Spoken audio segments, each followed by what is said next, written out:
Good morning, Philippines, mga kabarangay, mga kababayan, mga kapatid. Ngayon po ay araw ng Lunes, September 22, 2025. Kahapon, September 21, naganap po yung indignation rally tungkol po sa o against corruption. Well, sa kabuuan po, pwedeng sabihin na naging matagumpay ang pagpapahayag ng sambayanang Pilipino sa kanilang pagkamuhi sa talamak na korupsyon sa ilalim ng administrasyong Bongbong Marcos. Bagamat nagkaroon po ng ilang mga kaguluhan, halimbawa po sa may Ayala Bridge sa Maynila at sa Mindiola, sapagkat meron pong mga ilang kabataan na mukha pong bayaran na talaga pong sinadyang magulo, at marahil yun ngayon naging totoo yung balita na talagang merong ilang magulo at mukha pong itong mga kabataan na to, sabi nga mga about 50 to 100, talagang walang ginawa kundi mag-umpisa ng gulo, kaya nagkaroon po ng kaguluhan. But anyway, malawakan po ang naging kilusang protesta. Ngunit ito po ang sinasabi natin noon pa man. Hindi po sapat ang basta isigaw na lamang ang sambayan ng Pilipino na namumuhi sila sa korupsyon at hinihingi nila na kailangan mapanagot kung sino man ang mga salari. Hindi po, mga kabarangay, mga kababayan, mga kapatid. Ang kailangan po, dapat hilingin ng sambayan ng Pilipino ang agarang pagbibitiw ng Pangulong Bongbong Marcos, sapagkat siya po ang ugat ng mga katiwaliang ito. Na ibig ko sabihin, kung siya ay mananatili bilang Pangulo ng Pilipinas, hindi po kailanman maaalis o matatanggal ang korupsyon sa kanyang administrasyon, sapagkat sila po mismo ang gumagawa ng katiwalian sa pamahalaan. Halimbawa po, katulad ng sinabi ni Chadwick Simpson na mismo sa Ilocos Norte, sa probinsya at bayan ng Pangulong Marcos, ang mga kontraktor doon ay ang mismo ang mga diskaya. Hindi pwedeng sabihin na hindi nila alam yun. Kung kaya nakakuha ang mga diskaya ng mga kontrata na napakarami sabay-sabay, nakakuha ng mga kontrata sa DPWH, sapagkat ibig sabihin meron po silang koneksyon sa Malacanang. Ngayon, itong ginawa ng Pangulong Marcos, making it appears na siya mismo ang nagpasimula upang mabulgar ang katiwalian ito. Yan po ay pambubudol sa sambayan ng Pilipinas. Yung kanyang pagbubuo ng independent commission na mag-iimbestiga sa nabanggit na katiwalian, yan po ay lahat pakitang tao lamang. Sapagkat kung noon pa man sa simula ng kanyang panunungkulan noong 2022 ay nais na niya hindi magkaroon ng katiwalian sa pamahalaan, bakit ang unang hakbang niya, pagkaupo pa lamang niya, agad niyang inabulis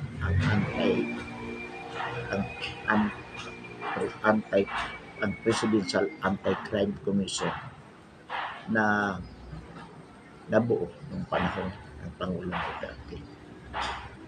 Pagkaupo niya, the first official act of Bongbong Marcos as President of the Republic of the Philippines after he was elected in 2022 was to abolish the anti-crime, the Presidential Anti-Crime Commission. At ngayon lang niya binuo ngayong 2025 itong independent commission ito, allegedly to investigate the anomalies involving the flood control projects which were trillion scam. So paano po natin masasabi na talagang sincero ang Pangulo na matanggal ang katiwalian nito sa kanyang administrasyon? So mga kabarangay, mga kababayan, mga kapatid, katulad po ng sinasabi natin noon pa, ang tanging solusyon sa mga katiwalian ito na ating kinamumuhian, actually hindi lamang sa flood control, marami po yung Maharlika funds, yung PhilHealth funds, yung marami pa po, yung scam sa agriculture tungkol sa sugar, sa itong mga sibuyas na yan. So yan po ay lahat ay kinasasangkutan ng administrasyong Bongbong Marcos. Kaya po dapat talaga matanggal sa lalong madaling panahon ang Pangulong Bongbong Marcos. Hindi po sapat ang mga rally na basta isigaw na tayo ay nagagalit sa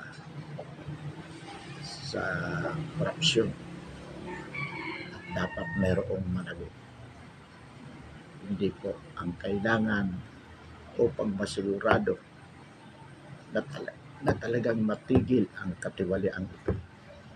Palitan po ang Pangulo at ilagay ang tamang tao bilang Pangulo ng Pilipinas.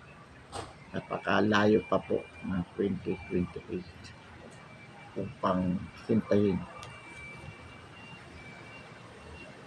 Marami pa po ang mangyayari at lalong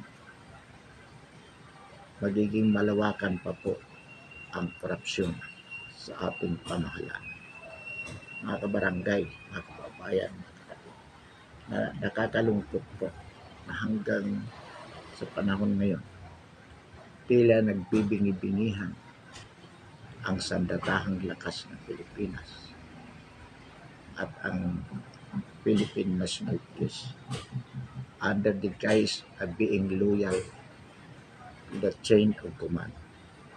They don't care about these grievances of the Filipino people. In effect, instead of protecting the Filipino people in accordance with the Constitution, they are protecting those who are corrupt in the government, in the person of the President himself. Ito po ang nangyayari sa atin. Nakakalungkot po na marami sa ating mga kababayan pa rin ang nananatiling bulag na tagasunod sa ating Pangulo simply because they are being paid with the people's money in huge amount. Naniniwala po tayo na kaya ang Armed Forces of the Philippines at maging sa PNP ay nananatiling tapat sa Pangulo sa kabila ng katotohanan na kitang-kita nila ang katiwalian nito sapagkat sila ang mga top-ranking officials of the Armed Forces and the PNP are being paid with huge amount. Kaya po nananatili sila na tapat sa kabila ng katotohanan ng sambayan ng Pilipino ay naghihikahos, namamatay sa gutom, namamatay sa sakit na hindi man lang malapatan ng pangunahing lunas ng dulot ng kawalan. Kaya nananawagan po tayo, lalo na sa mga kabataan, itong tinatawag na Gen Z power.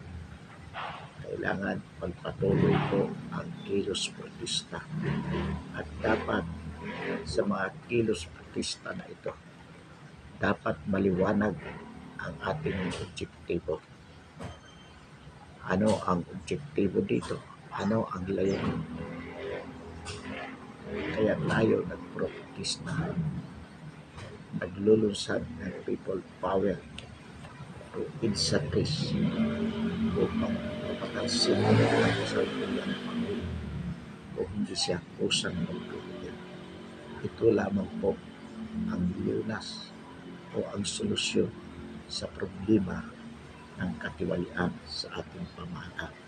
Palitan ang isang bangag, adik at tiwaling Pangulo ng Republika ng Pilipinas. Hanggat siya po ay naririyan at nakaupong presidente, hindi kailanman matatapos ang katiwalian ito sa ating pamahalaan, sapagkat mismo ang Pangulo at ang kanyang First Lady na si Lisa Araneta Marcos ang pasimuno sa korupsyon na nagaganap sa ilalim ng kanyang administrasyon. Balitaan po natin, narinig natin minsan na sinabi si Tito Soto as President of the Senate na mas malala pa di man ang katiwalian ng panahon ng administrasyon ng PRRD o ni Pangulong Rodrigo Roa Duterte.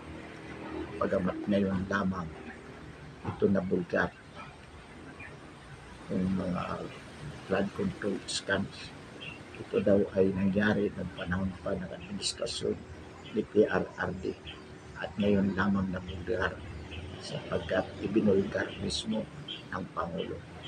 Gago at pulol, utang ina itong sa Tito Soto. Kung sabog, ginagago pa ang mga Pilipino. Anong katangahan at kagaguhan pinagsasabi niya na mas malala ang katiwalian sa flood control projects na panahon ni Duterte? Hindi gago ang mga Pilipino, Tito Soto, para sabihan mo na mas malala ang korupsyon ng panahon ni PRRD. Ang tanong sa sambayan ng Pilipino sa iyo, Tito Soto, o tangina mo, magkano ibinayad sa iyo ni Bongbong Marcos para gaguhin ang mga Pilipino at sabihin na mas malinis ang administrasyon ni Bongbong Marcos kaysa kay PRRD? Gago ka pala. Kapal ng mukha mo. Alibhasa, wala ka namang alam dyan sa Senado. Narinig pa kita, minsan sinabi mo, abogado nga, referring to Senator Marcolita. Abogado nga, hindi naman marunong mag-imbestiga. Kaya pinalitan mo si Marcolita bilang chairman ng Blue Ribbon Committee ng Senado. Kaya mo pinalitan si Marcolita bilang chairman ng Blue Ribbon Committee sa Senado pagkaupo mo bilang presidente ng Senado, sapagkat ayaw mong mabulgar, malaman ang katotohanan. Dahil marahil ikaw mismo bilang senador baka sangkot ka rin dito sa flood control scam nito. Yan ang loko, Tito Soto. Pilit yung pinagtatakpan ang katiwalian ni Bongbong Marcos at pilit nyo inililihis ang investigasyon. Pinalilitaw na ang katiwalian ito ay naganap noong panahon ni Pangulong Duterte. Iyon naman ang style ng administrasyon ito. Isisi sa nakaraang administrasyon ang mga katiwalian sa kasalukuyang administrasyon. Sa halip na tingnan at tanggapin ang mga kalukuhan, sa bagay hindi nyo talaga maaaring tanggapin ang mga katiwalian na kayo ang may kagagawan. Pilit nyo pinalalabas na ang mga katiwalian ito ay naganap noong panahon ni Pangulong Duterte at ngayon lamang nabulgar dahil ibinulgar mismo ni Pangulong Bongbong Marcos. Ang ibig sabihin niyan, Tito Soto, as President of the Senate, katulad din naman ni Martin Romualdez, being then the Speaker of the House, talagang pinipilit yung pagtakpan ang katiwalian ng kasalukuyang Pangulo na si Bongbong Marcos sapagkat kayo ay binayaran ng malaking halaga ng salapi mula sa kaban ng bayan.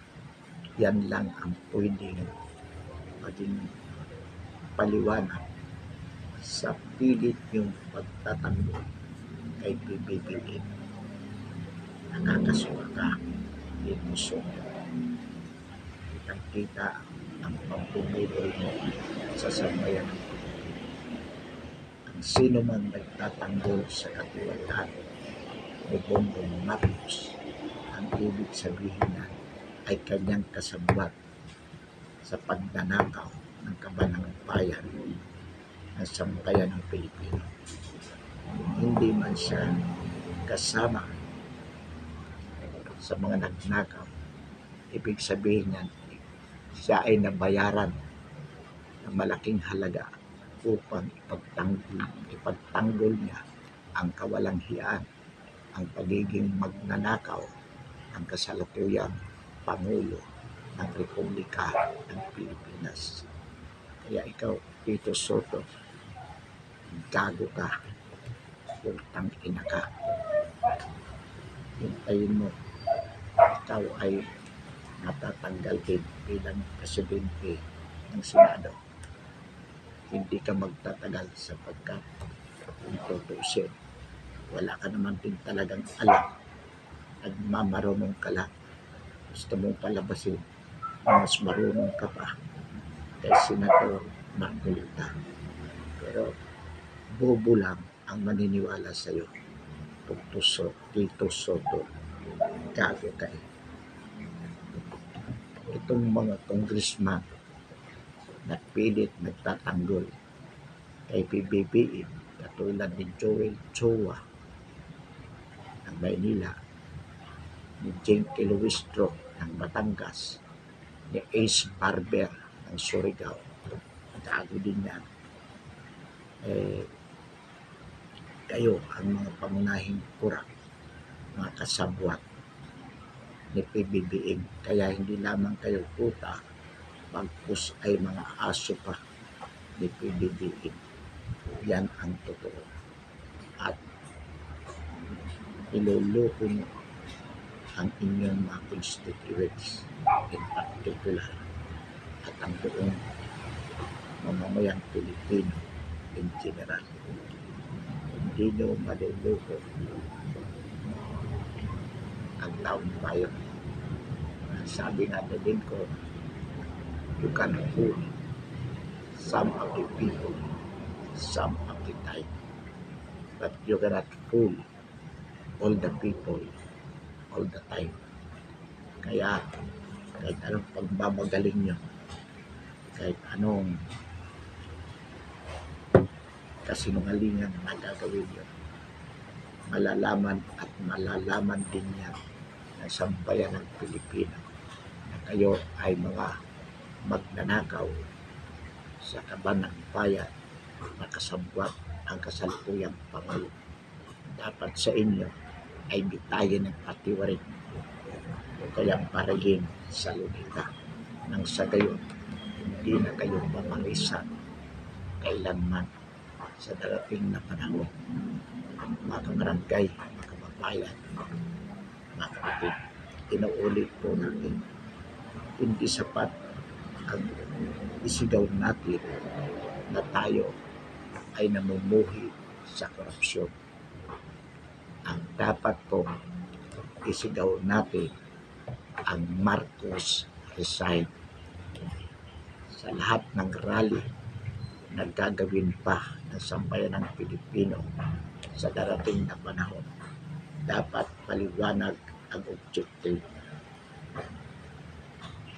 Ano po ang objective ng mga kilos protesta na dapat gagawin ng sambayan ng Pilipino? Ang mapatalsik, ang agarang pagpapatalsik kay Bongbong Marcos bilang Pangulo ng Pilipinas. Mga kabarangay, mga kababayan, mga kapatid, mayroong mga ilang organizers ng protesta rally na pinagbabawal nila ang pagsigaw ng Marcos resign.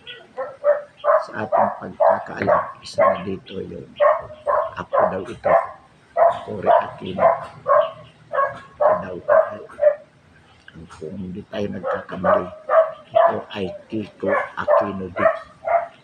Na parang ang pagkaintindi po natin, sinasabi nila na tayo ay magrarally, galit tayo sa korupsyon. Pero hindi galit kay Marcos. Kalokohan po yan, kagabuhan. Magkano ba ibinayan sa'yo? Mukhang nabayaran itong taong ito. Nauulit po natin, ang sino man nagsasabi na galit tayo sa korupsyon pero hindi tayo galit kay Marcos, kaya hindi natin pwedeng isigaw ang Marcos resign. Ang ibig ko sabihin, ang taong ito ay nabayaran. Ang mga taong ito, mga organizer na katulad nito, ay nabayaran ng malaking halaga ni PBBM upang palabasin, making it appears before the public and the world that the people, the Filipino people, hate corruption, but does not hate Marcos because they believe that Marcos is the one behind the investigation of this flood control scam, making it appears na hindi siya ang nasa likod ng scam nito, ng malawakang scam nito. Mga kabarangay, mga kababayan, mga kapatid, mag-isip po tayo at tingnan natin. Talagang ayaw mo ang katiwalian. Doon pa lamang hindi magaganap ang ganitong kalawak na katiwalian sa DPWH. Sapagkat una, katulad ng ginawa ni PRRD, na sinasabi niya na kapag kayo ay nanggurap ay mayroon kayong paglalagyan, doon pa lamang matatakot na agad ang mga empleyado ng gobyerno. Ngunit kung makikita ang mga empleyadong ito na mismo ang Pangulo ang kanyang kasama ang korap, it will embolden employees in the government to do the same. Bakit? Kung mismo ang Pangulo ay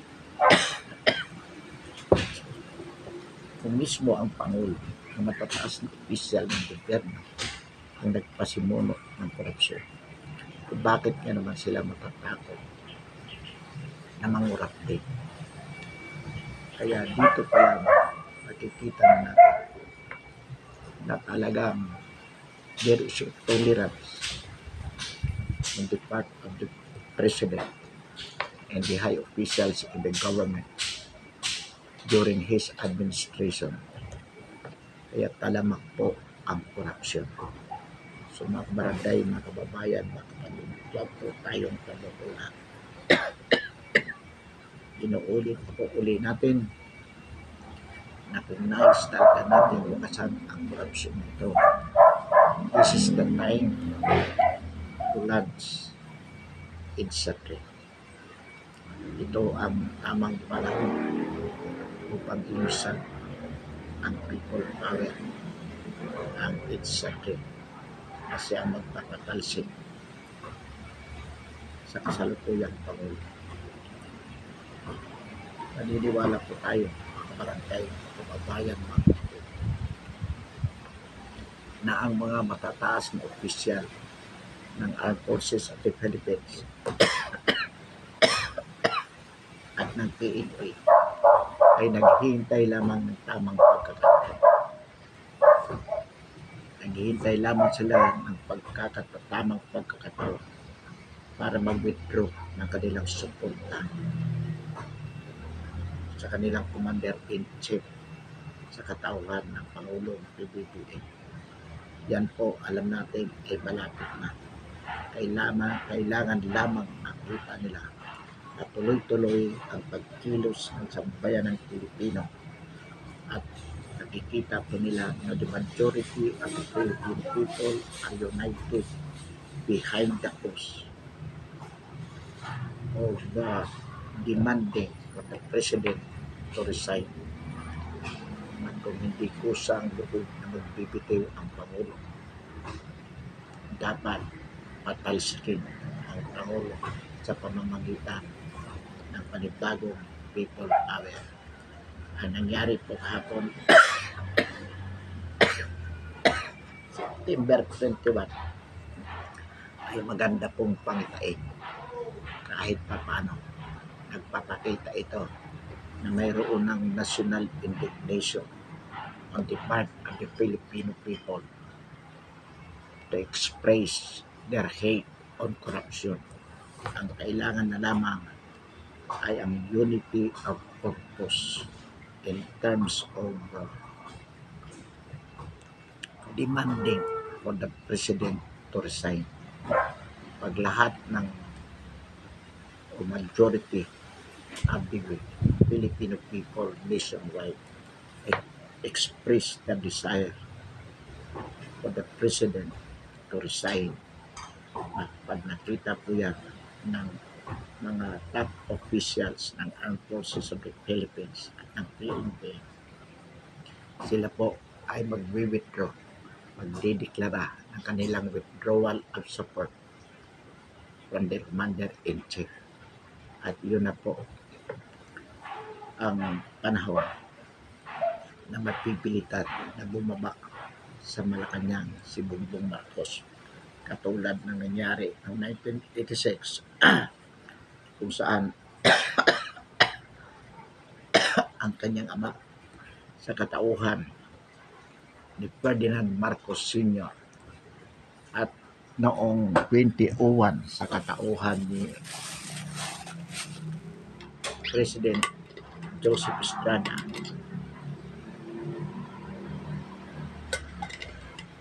ay napilitan din pong bumaba sa Malacanang. So ito po ang hinihintay natin pagkakataon. Ang mangyari po ang 1986 EDSA Revolution, yung EDSA 1 at ang EDSA 2 ng 2001. Kaya po nangyari yun sapagkat at that time, in both cases, the Filipino people express their united desire to have, or for those two presidents to resign. Kaya po napilitan ang Armed Forces of the Philippines at ang PNP na magdeklara ng kanilang withdrawal of support sapagkat nakita po nila ng EDSA 1 at EDSA 2 na talagang nagkaisa ang sambayan ng Pilipino. Lahat sumisigaw ng Marcos resign at Irap resign. Kahapon sa rally po, mayroong mga binayaran ang administrasyon Marcos na nagbabawal na sumigaw ng Marcos resign. Ang sinasabi nila, galit lamang sila sa korupsyon. Pero hindi nila ipinakita ang kanilang galit, ang nagkakaisang galit sa kasalukuyang Pangulo sa katauhan ni Bongbong Marcos. At ito po ang kulang sa rally na ginanap kahapon September 21, 2025. Kaya po sa darating pang mga kilos artista, mga kabarangay, mga kababayan, mga kapatid, dapat po maliwanag sa ating objective na kaya tayo nagkikilos artista dahil sa talamak na katibalian ng kasalukuyang administrasyon. Kaya bilang solusyon, we demand for his immediate resignation. At kung hindi siya kusang loob na bababa, dapat ipakita natin ang ating determinasyon na siya ay patulsikin bilang Pangulo ng Republika ng Pilipinas. Yan po dapat ang maliwanag na objektibo sa mga darating pang kilos protesta laban sa administrasyon Marcos. Inuulit po natin mga kabarangay, mga kababayan, mga kapatid, hindi sapat ang isigaw natin na galit tayo sa korupsyon. Galit tayo sa korupsyon sa ilalim ng administrasyong Bongbong Marcos. Kaya nais natin siya na bumaba bilang Pangulo ng Pilipinas. At kung hindi siya kusang loob na bumaba sa kanyang tungkulin bilang Pangulo ng Republika ng Pilipinas, tayo ay determinado na siya ay patalsikin sa pamamagitan ng paglulunsad ng People Power o EDSA 2. Pansamantala, mga kabarangay, mga kababayan, mga kapatid, ating waksan ang talakayan natin ngayong umaga. Marami pong salamat.